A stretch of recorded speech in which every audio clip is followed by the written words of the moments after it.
소개받은 박원석이라고 합니다. 저는 경주하고 인연이 참 많은데요. 경주를 처음 제가 그 전에 물론 관광도 왔었고 고등학교 때 수학여행은 당연히 불국사 지나갔었고, 근데 이제 원자력 관련돼서 경주로 입사한 것은 2015년도로 기억이 됩니다. 최양식 시장님 계셨을 텐데요. 그때 와서 이제 그 다음에 김관영 도지사님 계셨고, 저기 그철 팀장님 계시고, 그래서 제가 그때부터 간포의 문무대과학연구소 그걸 추진했었어요. 그래가지고 최종적으로 우리 준하경 시장님 그리고 이철 주사님 많은 분들이 도움을 주셔가지고 제가 원장 재임할 때 2021년 7월 21일 날 저희 7월 21일을 이제 의도적으로 받았던 이유는 제가 치료하고 얼마 안 있어서 그 지사님하고 이제 시장님하고 모여서 이야기하면서 간포에 원장님과 분을 내겠다. 근데 뭔가 이제 날짜가 중요한데 7월 20일이 문무대항 기념일이더라고요. 그래서 이제 7월 20일 잡아서 이제 그때 그럼 2021년 7월 21일 날 착공식을 하도록 하겠습니다.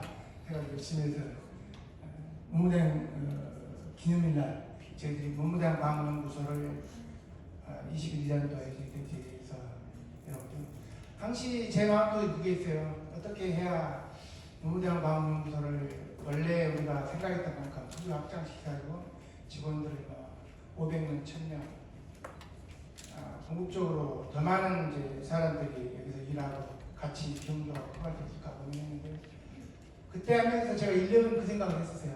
여기 해운동에서 보여주고 계신 건데 보니까 동국대도 있고 경주에 포항공대 그리고 주변에 한동대 여러 대학에서 좋은 일들 뽑아서 돌리면 우리 문무대항과학연구소가 세계적인 원자력 연구가 되지 않을까라는 그런 생각을 가지고 시작을 했었는데 마무리를 제대로 못하고 후임한테 넘기고 나왔습니다. 어쨌든 제가 2022년도에 이제 원자력 연구원장을 12월에 그만두고요. 작년 1년 동안 나름 밖에서 원자력을 객관적인 입장으로 들여다보려고 했습니다. 네, 항시 생각해봤어요. 이게 뭐가 정말 문제일까? 어떻게 해야 사람들이 원자력에 대해서 공감할까? 네, 그런 생각들 하면서 해법을 찾으려고 노력을 했었는데요. 하여튼 제가 고민했던 내용들 한번 오늘 말씀을 드려보려고 합니다. 순서는 원자력은 무엇인가, 그리고 무엇이 문제인가, 어떻게 해야 미래 원자력 역할 연수로 말씀드리고요. 저는 항시 이제 저희가 꾸준히 이 자료를 많이 쓰는데요. 옛날에 그리스 시대 또 우리가 신라 시대라든지 보면 나름 철학을 하신 분들은 다 그런 얘기죠. 우주에 또 세상에 건지는 뭔가 흙이다, 물이다, 나무다 여러 가지가 있었는데요. 어쨌든 현대 과학이 밝혀낸 것은 우주를 움직이는 건 세 가지 힘이다. 중력, 그리고 전자기력, 원자력. 중력이라고 잘 아시겠지만 처음에 뉴턴이 개발했죠. 사과가 떨어지는 거. 그게 발견이 되고 이제 그 힘을 이용하기 시작하고, 물론 그 전에도 저희도 풍차라는 이용을 했죠. 근데 어쨌든 간에 산업혁명이 이제 중력이라는 뉴턴의 중력을 역학 발견하면서 산업혁명, 기계의 힘이라든지 이런 것들이 우리가 인류가 한 단계 점프를 했고요. 두 번째는 이제 우리가 여러 가지 물, 그러면 잘 아시겠지만 산소하고 수소하고 되어 있지 않습니까? 그게 딱 잡고 있는 게 전자기력이거든요. 그런 전자기력에 대해서 이제 우리가 발견하기 시작했고, 이게 결국은 나름대로 인류가 전자기력을 컨트롤하면서 전자혁명, 오늘 여러분이 가지고 계시는 핸드폰 등등 기술이 급진적으로 가되었죠. 그리고 물론 원자력이 그전 1950년도에 발견이 됐습니다만 아직 여러 가지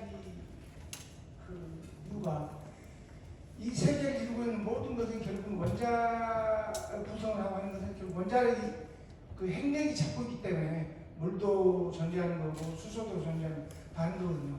근데 아직 인류가 이 힘을 제대로 컨트롤할 수 있는 그 경지에 못 가는 것 같습니다. 그래서 우리가 원자력을 제대로 컨트롤할 수 있는 그런 경제에 도달하면 아마 인류는 이제 에너지 혁명 시대에 들어갈 거다라는 게 제 생각이고요. 궁극적으로 미래 에너지, 많은 전쟁이 결국 에너지 패권의 문제거든요. 에너지 패권은 누가 원자력을 잘 컨트롤하고 제어하느냐라는 게 있을 거고, 그 원자력을 잘 컨트롤하는 나라가 에너지 패권을 가져갈 거고, 궁극적으로 강대국이 될 거다라는 게 제 생각입니다.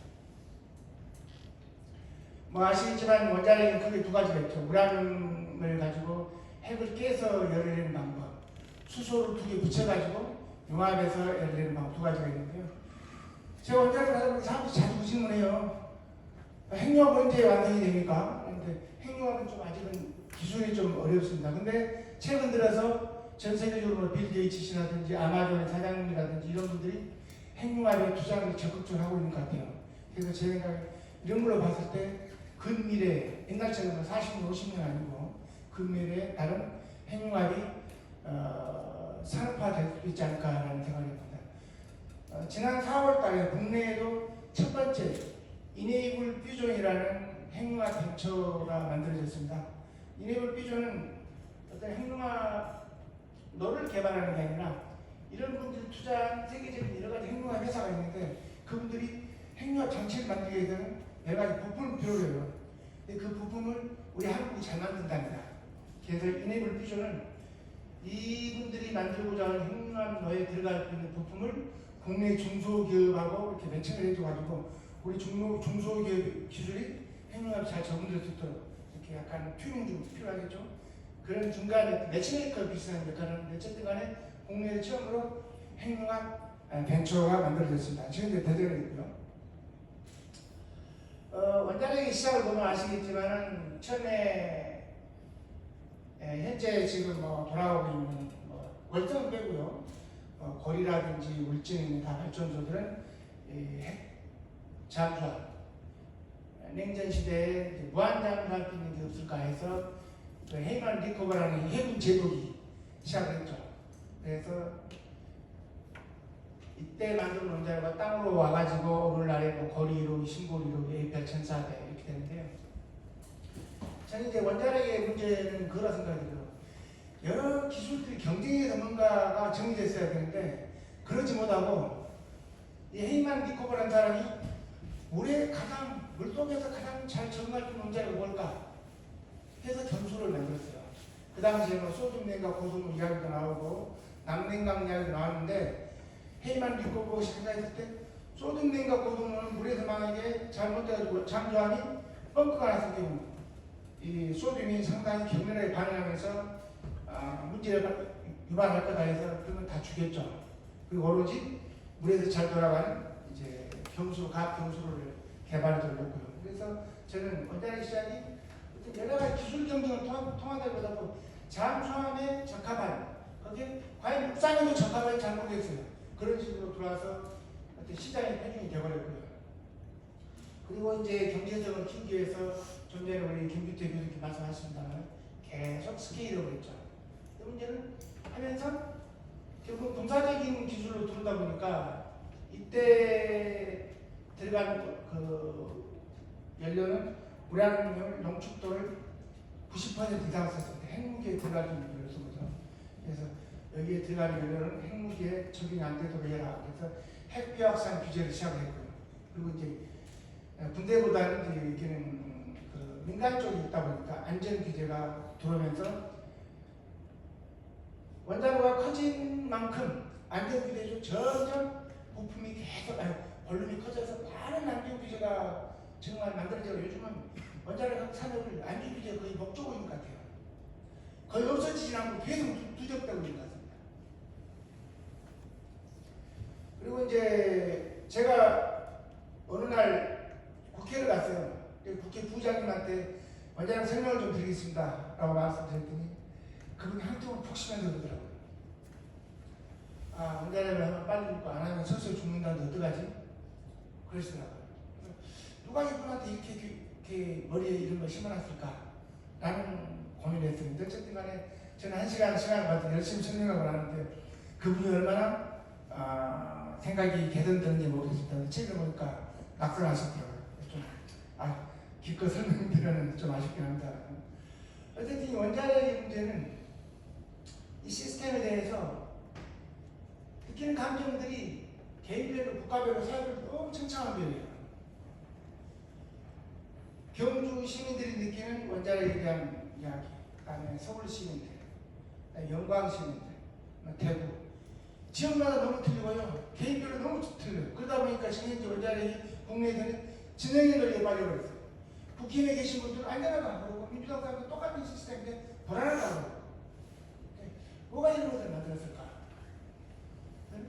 물론 이제 기본적으로 알면 좀 더 이제 안전한 느끼죠. 근데 이 정보의 차이가 큰 것 같고요. 그다음에 말씀드렸다시피 또 국가가 제일 현재 우리나라든지 한 세계적으로 문제인 것 같아요. 우리도 지금 이렇게 원자력 조사를 해보면 국민 한 70%는 원자력 찬성하는 것 같아요. 근데 소수 10% 반대하는 분들의 목소리가 너무 커요. 나머지 70%를 무시하는 게 있는 것 같습니다. 원자력 이 문제 상당히 저는 크다고 생각해요.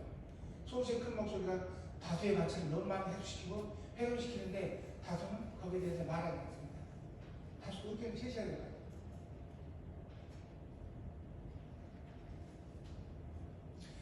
그리고 원자력 발전에서 반대가 나오는데 방사선에 대한 공포는 점점 늘어난 것 같아요. 줄어드는 게 아니고. 제가 최근에 읽은 책이 악령이 출몰하는 세상인데요. 칼 세이건이라는 우주과학자가 쓴 건데 모르면 공포를 받고 그러다 보면 신을 만들더라. 우리 옛날에 살았다 보면 동네마다 큰 느티나무가 있고 거기에 다 느티나무 신도 있고 뭐 물귀신도 있고 다 있죠. 왜? 밤에 지나가다 보면 느티나무 무서울 수도 있고 밤에 지나가다 보면 물이 무서울 수도 있고 그러니까 무서운 거 다 자기 어떤 신적 안경 택해서 신을 만들어냅니다. 그래서 소심한 악령들이 만들어졌죠. 그래서 이걸 극복하기 위해서 이 이야기는 알아야 된다. 과학적으로 그걸 증명할 수 있어야 돼. 그래서 이제 우리 이제 많이 그런 게 알아가지고 이제 느티나무 신을 안 믿고 물귀신도 안 믿죠. 그래서 점점 우리가 악령으로 탈출하고 있는데 원자력도 그래야 될 것 같아요. 방사선에 대해서 지난 50년 동안 변한 게 없습니다. 체르노빌 후쿠시마 사고 수십 년 했지만 어떤 분이 체르노빌 갔다 왔더니 그 방사선에 비해서 돌아다니는 동물 보니까 다리 5개 달린 동물 하나도 없더라. 거기 살았는데. 왜냐면 동물이 가장 취약하게 돌연변이가 발생하거든요. 근데 거기에 그런 여러 뱀이라든지 동물의 돌연변이가 발생했으면 시민단체가 난리를 쳤을 텐데 시민사회에서 아무 일 없잖아요. 그래서 이제 제대로 된 학자들은 문제가 없더라. 실제 방사선에서 공포스럽지 않다라고 이야기하는데 또 어떤 사람들은 거기에 뭐 쓰러져 있는 가옥이라든지 뼈된 걸 찍어가서 이렇게 도시가 초토화됐다. 라는 식으로 또 선전을 하고요. 후쿠시마도 마찬가지입니다. 후쿠시마도 지금 10년이 지났는데 거기에 살고 있는 그러니까 주민들 떠나면서 버린 개라든지 아무 문제도 없더라고. 더 토식도 살쪘고 소도 잘 크고 있고. 그래서 과연 우리가 생각한 만큼 방사선이 공포스러운 건 아닐 것 같아요. 근데 저는 이제 한국이라든지 원자력 발전 사업자들 문제가 그게 생각해요. 맨날 시스템 안전 정비하니까 돈만 썼는데 1년에 수백억 수천억을 써요. 근데 그 돈을 우리 동국대 원자력과학에 돈을 줘서 방사선에 우리가 DNA라든지 생체 정보 엄청 많지 않습니까? 원자력관에서 생물학을 가르쳐야 돼요. 방사선에 들어왔을 때 우리가 생명이 얼마나 이 DNA가 파괴되는지, 어떻게 변형되는지 이런 걸 통해서 방사선의 공포로부터 우리가 벗어나야 됩니다. 근데 거기에 대한 투자가 너무 적고 너무 연구가 안 되고 있는 것 같아요. 그래서 그리고 지금 최근에 작년말에 후쿠시마 오염수가 엄청 시끄러웠죠. 진영민 널리고 막 민주당은 반대라고 어쨌든 일본은 부었고요. 4년이나 되면 제 생각에는 그 물이 빙 돌아서 이제 막 제주도 앞바다까지 들어왔는데 결론은 나겠죠. 아무 문제 없더라. 이런 것들이 나왔을 때 과연 그 반대 진영에서는 진짜 문제 없네라고 좀 이렇게 바뀌는 모습인데 그렇지 않아요. 그 시점에 언론들이 좀 더 이야기를 해야 된다는 거예요. 방사선 공포에 대해서는 원자력 산업계가 좀 더 많은 투자하고 원자력과에서도 그런데 좀 줘서 R&D 해가지고 좀씩 낮추는 그런 작업이 좀 필요하다고 생각합니다. 대형 경수로가 저는 그렇게 생각해요. 지금보다 얼마나 더 좋아질 수 있을까? 지금 경주로는 우라늄 자원 중에서 235, 0.7% 이것밖에 안 씁니다. 자원 경주 연출 달라요. 그다음에 사용 의견은 계속 나오고 있고, 여기 유럽에서는 이제 그 원자력이 환경 친화적인 에너지원 부르려면 사용의견 오늘 해결해라라고 하고 있고, 그다음에 물을 하다 보니까 물은 100도씨에서 그렇지 않습니까? 그러니까 암흑타는 계속 압력을 가야 돼요. 지금 그 압력을 가고 있는데 150기압을 가고 있습니다. 150기압을 누르는데 320도까지 올릴 수 있어요. 그 이상 올리면 또 끓어버려요. 그래서 가압경주는 결국은 뭐 포철이라든지 제철산업이라든지 아니면 다음에 어떤 하여튼 고온을 쓰는 그런 데는 적합하지 않습니다. 열을 못 올려요. 경주를. 그리고 경주로에 대해서 우리가 지금 A8,400이라는 엄청 안전하지만 사람들이 안전하게 느끼지 못하는 이유는 앞서 제가 말씀드렸다시피 저도 원자력 전공했지만 A8,400 안전 시스템을 기술자 설명하면 머리가 아파요. 안전 시스템이 명확하게 설명이 되지 않으면 다 두려워합니다. 지난 월요일날 SMR 관련돼서 교육에서 하이콘가 거기서 했는데 한국일보의 이철우 지사님이 대담을 하셨다. 그러면서 뒤에 제가 설명드리겠습니다. MSR에 대해서 안전성이 물어보니까 이철우 지사님이 너무 명쾌하게 얘기해요. 그건 여러분 말이야. 해제로가 밖으로 나오는 순간 고쳐가 되는데 제가 방송이 바꾸고 틀렸다가지고 환경을 안 나가는데 그런 데는 안전원자 어디 있어? 그렇군요 쓰더라고요.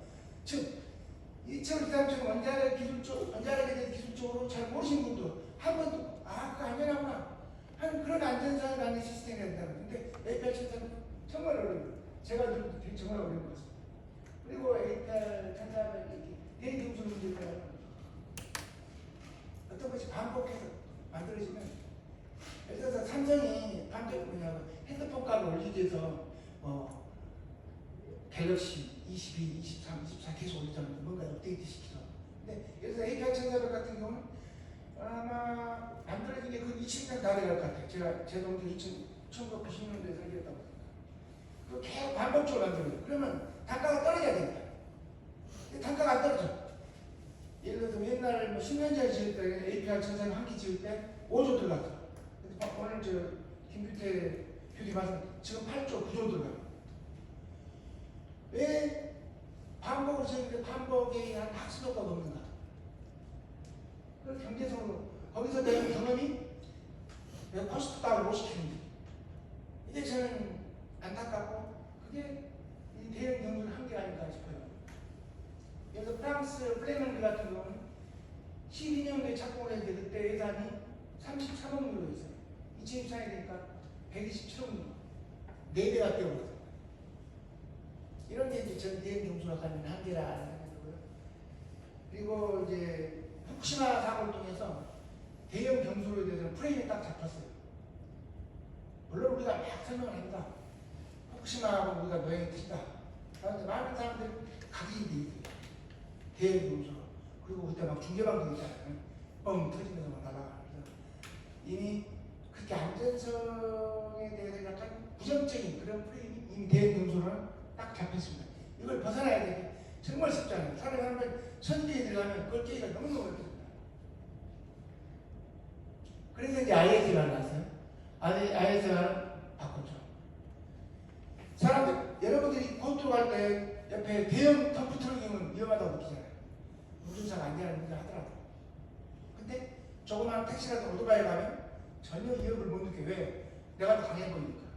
즉, 저는 안전하다는 심리적인 것 같은 그런 걸 가져옵니다. 그래서 IS는 이런 기술 심리를 체크를 한 것 같고요. 그리고 안전성을 쉽게 설명했어요. 우리 물통에 담아서 운전한다. 그래서 후쿠시마가 물이 없어서 이렇게 녹아버렸는데 우리는 물통이 있기 때문에 잘못되면 그 물통에 있는 물이 그냥 원자로 들어와서 다 생각을 한다. 라고 쉽게 국민들한테 일반 대중한테 설명할 수 있습니다. 안전에 대한 일반 대중의 이해도 제고가 확실히 좋아졌어요. 그래서 IS는 안전성 측면에서 대중의 어떤 그 불안을 훨씬 더 많이 이렇게 감소시킬 것 같습니다. 그리고 이제 앞에 저는 지금 ISMR 개발한다고 하는데 계속 그걸 물어보고 있어요. 설계자들한테. APR 1400 키울 때 공장 제작률이 50%, 60%면 지금 ISMR 그러면 공장 제작률이 90%냐? 타깃이 뭐냐? 80%냐? 저는 그렇게 생각해요. 정말 ISMR 같은 경우는 공장 제품이 돼야 된다. 공장에 찍어서 그 현장에 딱 준비할 수 있어요. 그러면 세워지라는 단가는 분명히 떨어집니다. 왜? 매스 프로덕션이니까. 근데 그렇지 않고 또 현장에서 막 이거 납땜하고 인력이 많이 들어가면 인건비 올라가고 뭐 그러니까 단가는 안 내려가요. 그래서 앞에 김 교수님 말씀하셨습니다만 저는 ISMR의 단가는 어디서 오냐?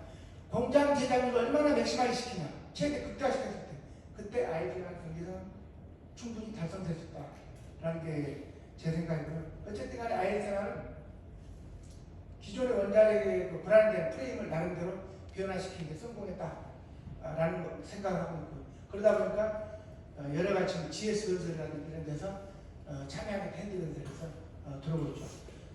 제가 하나 또 좋게 생각했던 것은 최근에 어디 강연을 갔는데 거기 카이스트 이광영 총장님이 와서 설명을 하시더라고요. 그런데 총장이 미래 에너지 문제잖아요. 그러면서 그분이 AI, 빅데이터 문제 때문에 전력이 엄청 많이 필요하구나. 근데 자기 생각에는 신재생으로 불가다. 뭔가 다른 대안이 있어야 된다.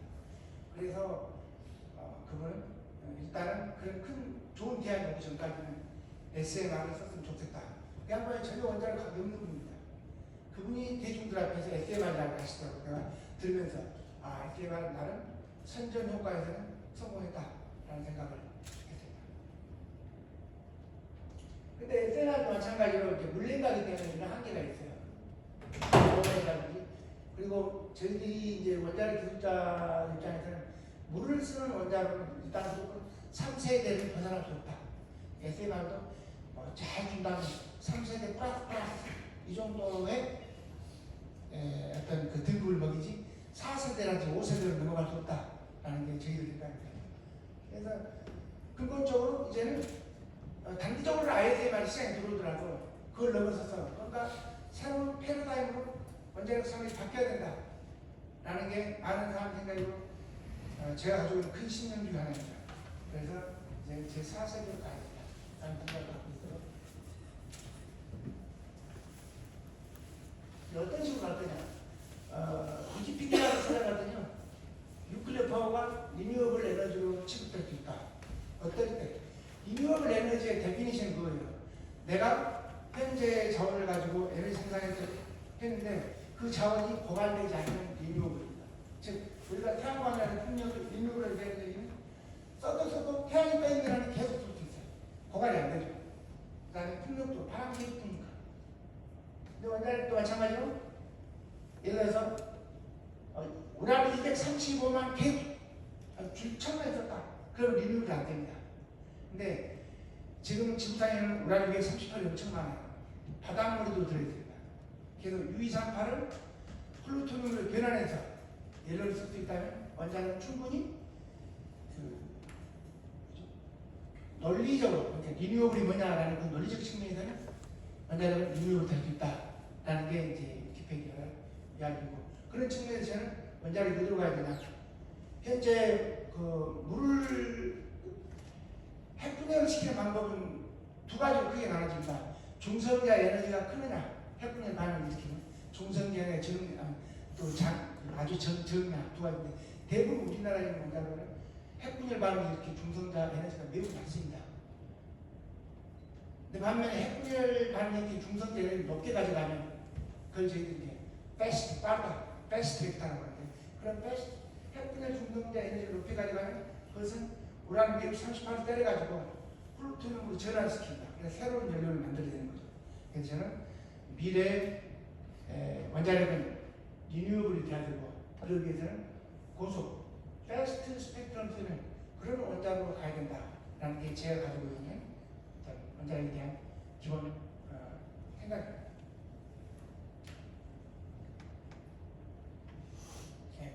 현재 제4세대 노용으로는 뭐 크게 지금 세 가지가 되겠고요. 소금냉과 고속로, 고온가스, 용융용원자로. 세 가지다. 이건 제가 국가사업으로 사업단장을 한 9년 했고요. 이걸 하면서 이걸 지금 지을 수 있는 땅을 찾겠다 해서 경상북도에 갖고 가포에다가 농장 광물소를 만들었습니다. 그리고 이제 공가스로는 제가 2004년도에 연구소에서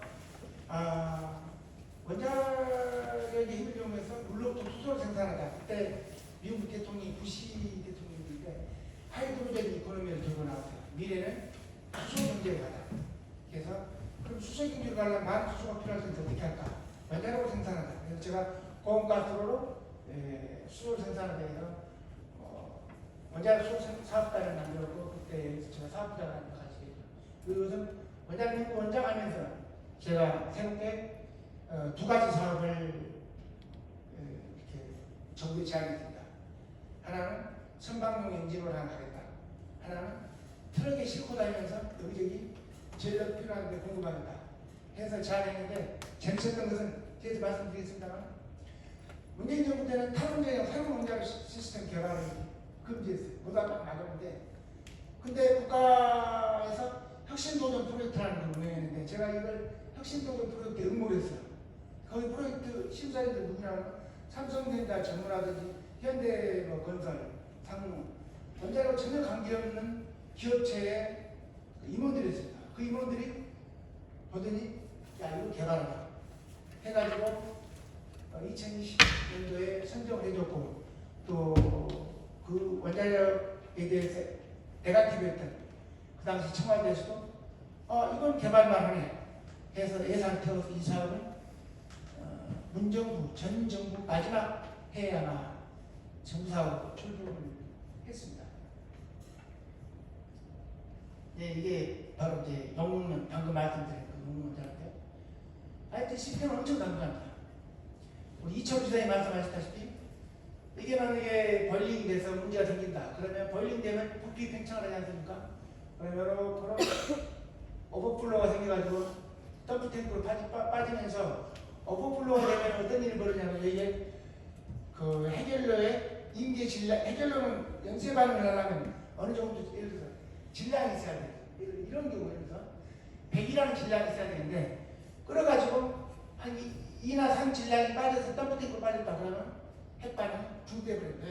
임계 질량이 안 되니까. 그리고 내려와서 탱크로 들어오면 이게 운전온도가 650도거든요.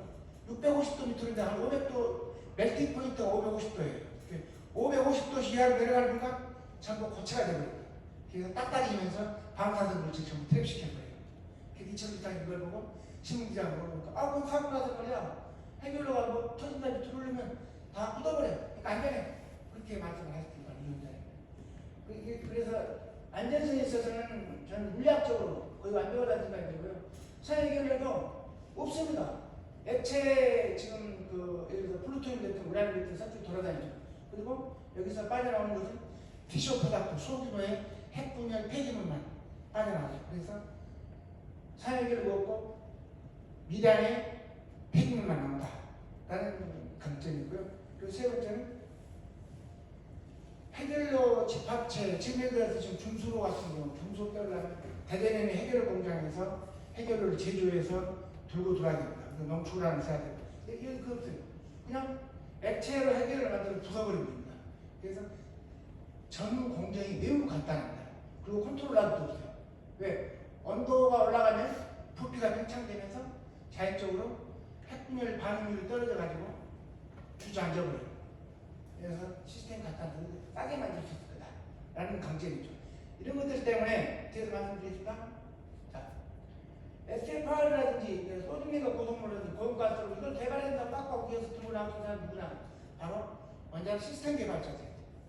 제가 여기 좀 제표 공동 국제 포럼에 부의장을 했었는데 여기 가서 보니까 그냥 말씀드리면 기술자들의 모임이 아니었어요. 정치 집단이었어요. 그러니까 프랑스는 소듐냉과 고속물 기술 제일 많이 가지고 있어요. 일본하고. 그러니까 그 사람들 계속 출창만 주장하는 게 소듐냉과 고속물 개발해야겠다.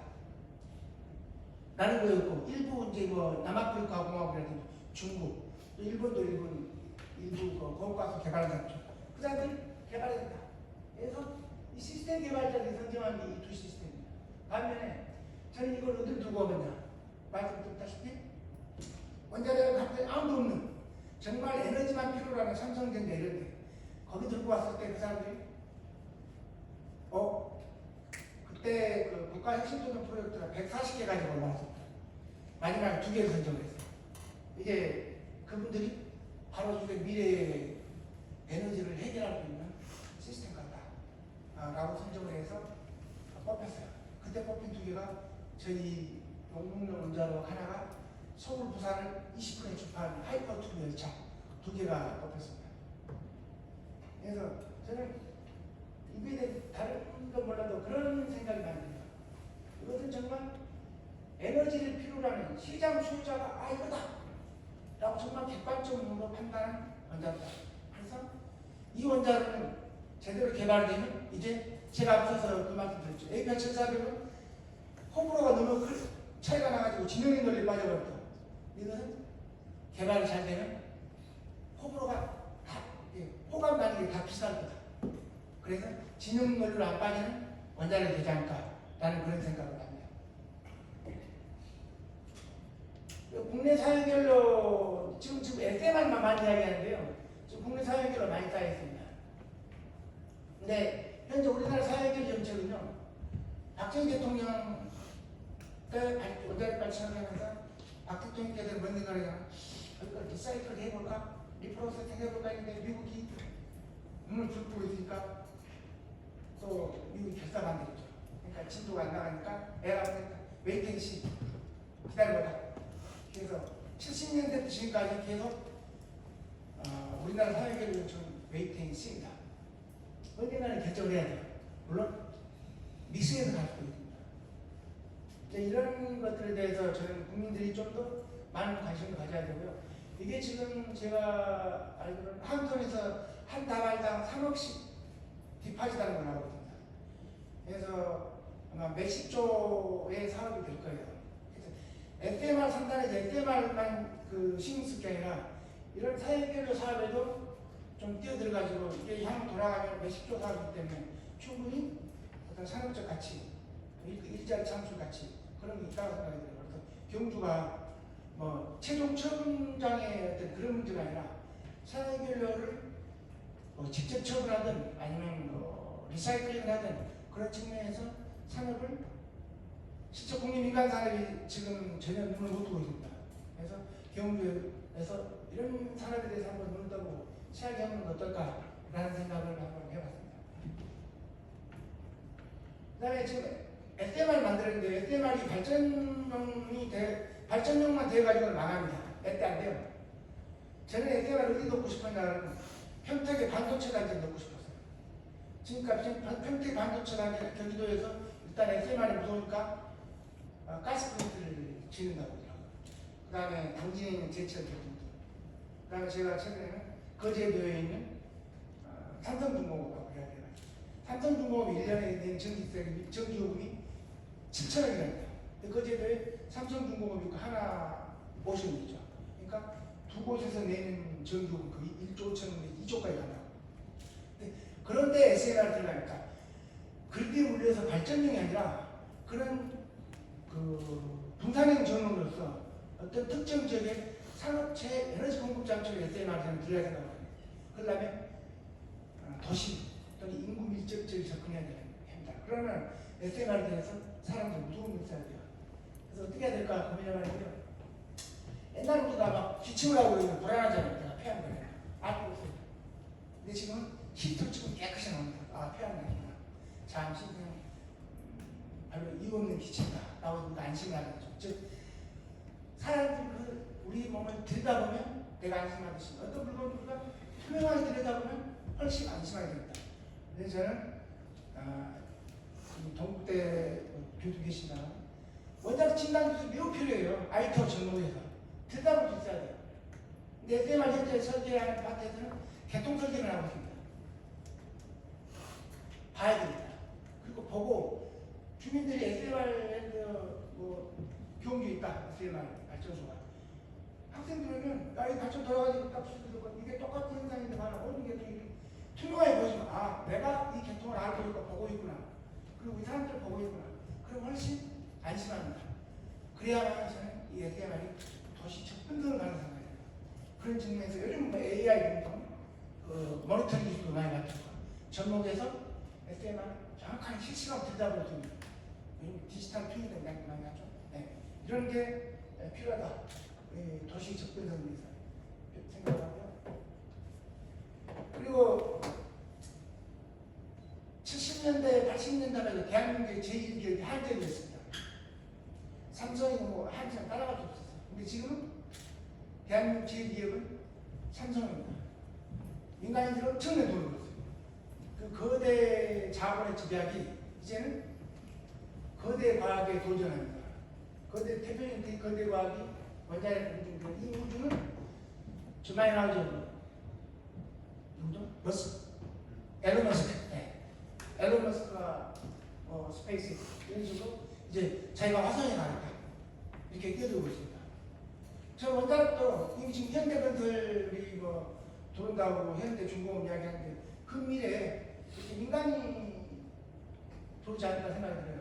그러다 보니까 다른 어떤 때보다도 원자력 관련 스타트업이 많이 등장하고 있습니다. 문제는 안전, 핵비확산 규제가 걸립되는데 이 문제도 저는 해결할 수 있다고 생각합니다.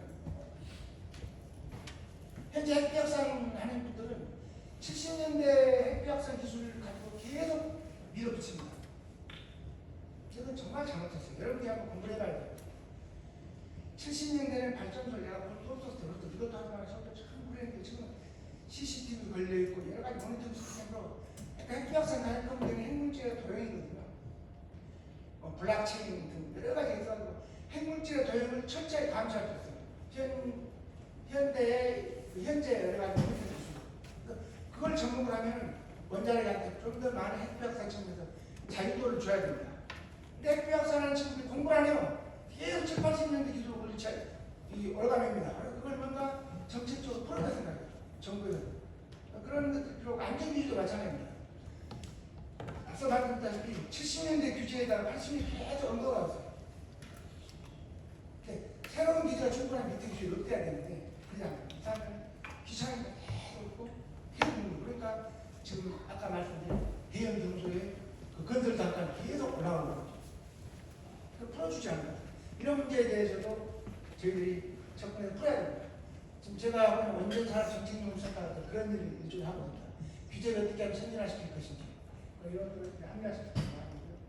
어쨌든 요즘은 이제 점진적으로 기업체도 그렇고 저는 그 미래 이 원자력이 정부 중심에서 민간 그리고 시장 주도로 갈 거라고 생각해요. 민간과 시장 주도로 가면 원자력 시장이 훨씬 활성화되고 기술 개발이 빨라집니다. 왜냐하면 민간은 돈을 벌어야 되기 때문에 계속 새로운 기술을 탐구하죠. 네.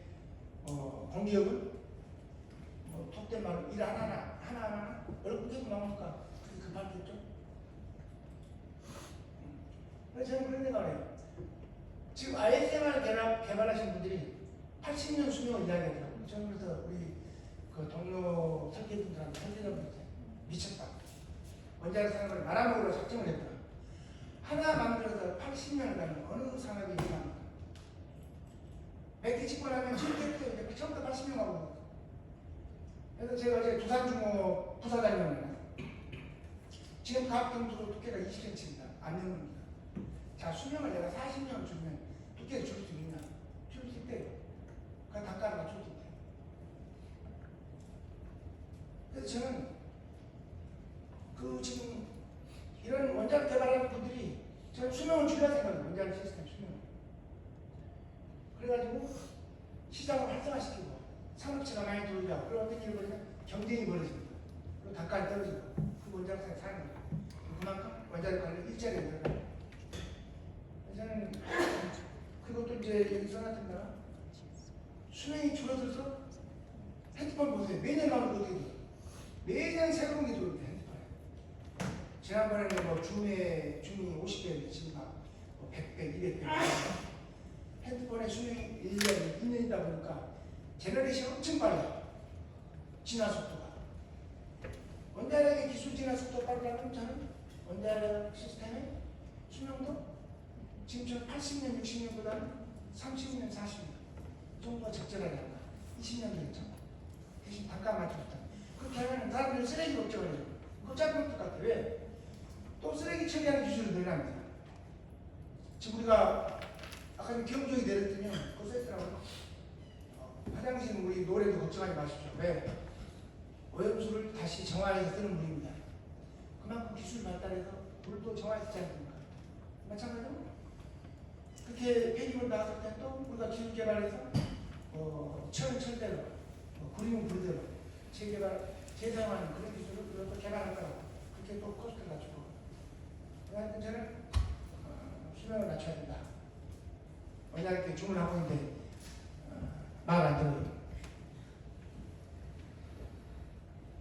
그런데 미래원자의 역할 앞서 말씀드렸다시피 발전사업을 이제 그만해야 돼요. 발전사 기업 옆으로 가서 기업 전용으로 우리가 SMR을 해서 지어서 전력 공급도 하고 어떤 여론도 제공하고 이런 역할을 해야 됩니다. 그래야 시장이 확 들어갑니다. 그래서 지금 포스코, 현대제철, 고려아, 메테인 전부 다 발전소를 옆에 자기들이 짓고 있어요. 이 짓는 이유가 뭐냐 그러면 점점 전력값이 올라가요. 그러면 생산 단가가 높아집니다. 세계 시장이 이기려면 단가를 낮춰야 돼요.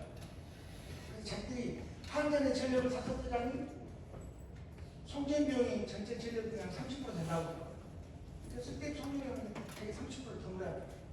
그러니 내가 직접 생산할 때 발전을 짓고 있습니다. 저는 바로 SMR이라든지 이런 것들이 미래 원자들이 이런 산업체도 들어가서 LNG 플랜트를 대체하는 해야 되는 거예요. LNG 플랜트 결국은 탄소가 나옵니다. 무탄소 에너지원이 아니라 미래는 원자력이 많이 되고 그걸 대체해야 되는 거예요. 여러분 가끔 신문 보면 아리뱅장이 나오는데 그 저하고 무슨 말이 안 되는 얘기겠습니다. 삼성전자가 수출하려면 아리뱅이라는 제한이 있으면 수출되겠습니까? 그건 현실적으로 불가능해요. 삼성전자도 그런 LNG 플랜트를 지어야 됩니다. 그러니까 아리뱅 시민단체가 말하는 아리뱅은 비현실적인 생각입니다. 답이 아니다는 겁니다.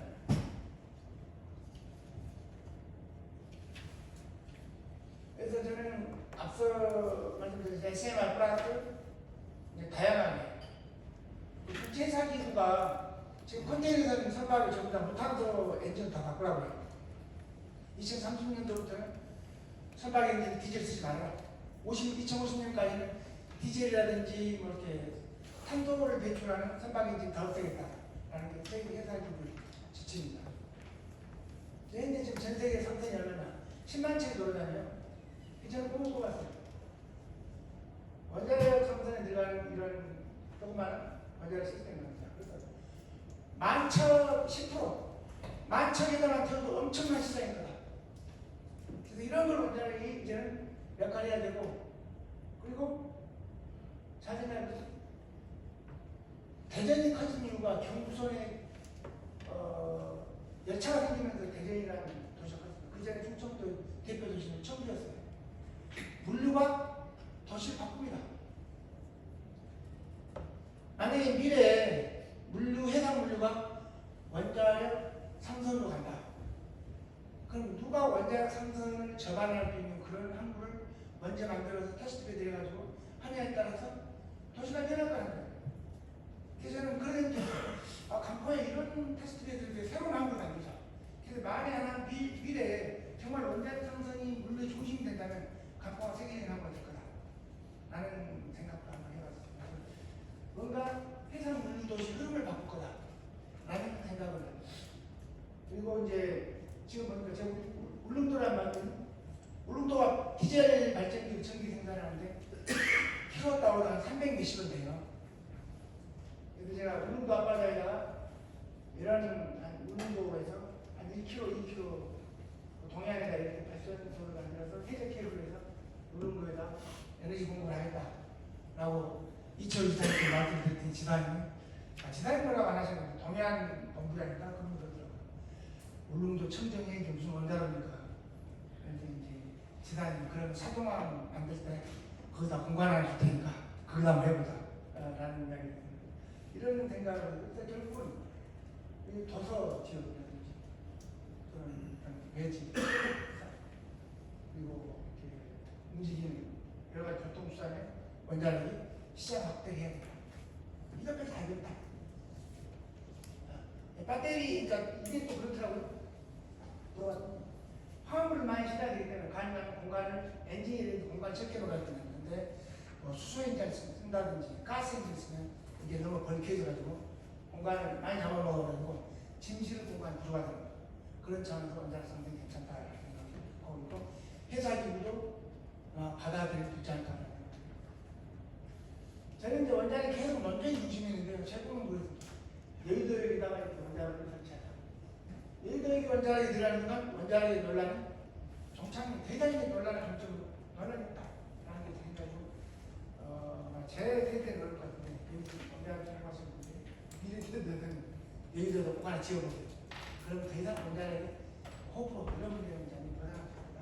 그리고 미래 에너지로도 확실하게 정착될 수 있다. 그런 말씀을 드리겠습니다. 네, 여기까지 하겠습니다. 감사합니다.